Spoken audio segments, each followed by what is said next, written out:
go over here. Yeah. So we just talked about the secondary. Stout, incredible, playing great all season, let alone this week against the Pats. You got to come down and check out that front seven too, making plays all over the board.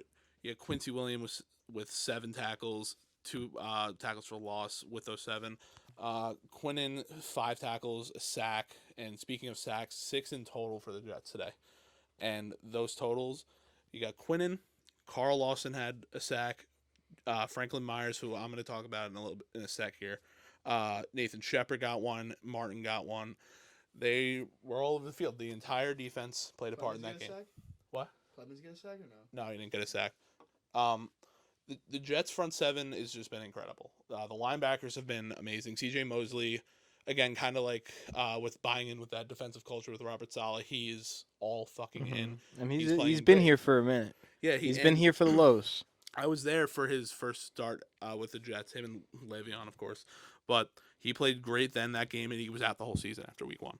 And it was kind of like, all right, when is he going to come back? And this last, especially this year, but even a little bit last year, you saw it in him that, like, all right, C.J. Mosley's back. He's that guy he was when he was with the Ravens. Like, he's a stud. And then you bring in these guys around him with Quincy and Quinnen being related. It's so fun to watch them play as brothers, and I love that story in general, just watching brothers on the same team go at it and be good. Fun as hell. And even you got guys, Franklin Myers, I'm going to talk about in a sec. Right. But Can we just... yeah. Oh, yeah. Okay. Franklin Myers has been pretty good all year. I have some negatives that I'm going to bring up after this quick thing. Quinnen's been awesome. Rankins is coming. Vinny Curry's coming and played well. Carl Lawson, who missed the entire season last year, has come in and he's not been like this eye-opening defensive end edge rusher, but he's been really good.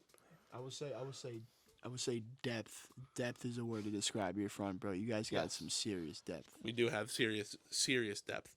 But speaking with that depth is I really do like Michael Clemens, and I'm kind of getting a little freaking annoyed with John Franklin Myers. Okay, yeah, all right. So I've been waiting for us to get to John Franklin Myers. Dude, stop with the roughing the passer. Stop with the fucking stupid penalties, bro.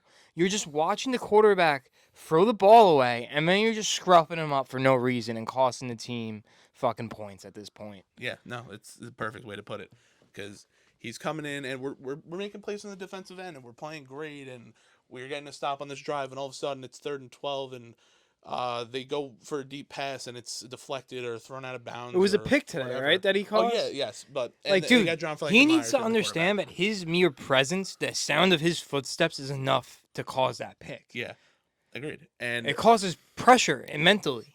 All because you don't physically cause pressure, it doesn't mean mentally you aren't, bro. yeah, and it's, this is the 4th time now. I feel like it's been a pivotal 3rd down roughing the passer. It's been a pivotal 3rd down roughing the passer where you get the first down, all of a sudden they're putting 3 up on the board, and that would have been a punt, that play, if he didn't do it. 3 points Yeah, it did. I will say, if he keeps this up, because you guys have that depth, it's going to be very hard for them to pay all those guys. I don't know if they're necessarily going to want to give him the contract, especially with the emergence of Clemens. I don't know, because they're going to give Quinnen the bag. Yeah, no, he's getting. They're gonna give they got Jermaine coming back from injury. Bryce Huff. I don't know. They might. What are we looking at about Bryce Huff's re-signing? Is that gonna happen this year? I like Bryce Huff and I would like to see that, but I don't really know because he is a really good player and I think he deserves a shot on a team who needs that position and to give him a shot to be a starter. He's very talented. In the years prior where he was used more, when he was just used more in general, he was outstanding. Like, I saw him and I liked him a lot, and he's just this guy I didn't know who he was, and all of a sudden he's coming in making these plays, and I'm like, who's this Bryce Huff guy? I like him a lot.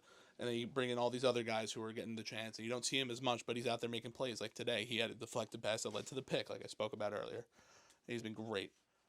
But then you have guys like Clemens, who just looks like an absolute freak athlete, who I just want to see on the field every single down. But Franklin Myers, despite the roughing the passers that is very much pissing me and Mr. Chris over here off pretty freaking badly because it's costing us. But he does put pressure on the quarterback in the backfield. He gets those tackles for losses. He swallows up those run plays.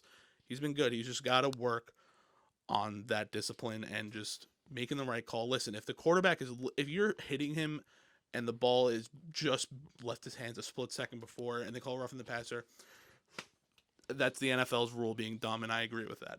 But the way it's been happening with him today, and all season long for this point. It's got to stop. You gotta really be aware of the play in the quarterback's hands and where the ball is compared to that. If the ball just left or didn't, it's unnecessary. Calm yourself down. We're all hyped. We're all waiting to make the next hit. And as a guy who loved playing defense myself, I loved fucking hitting people in general, especially the quarterback. You gotta be smart about it.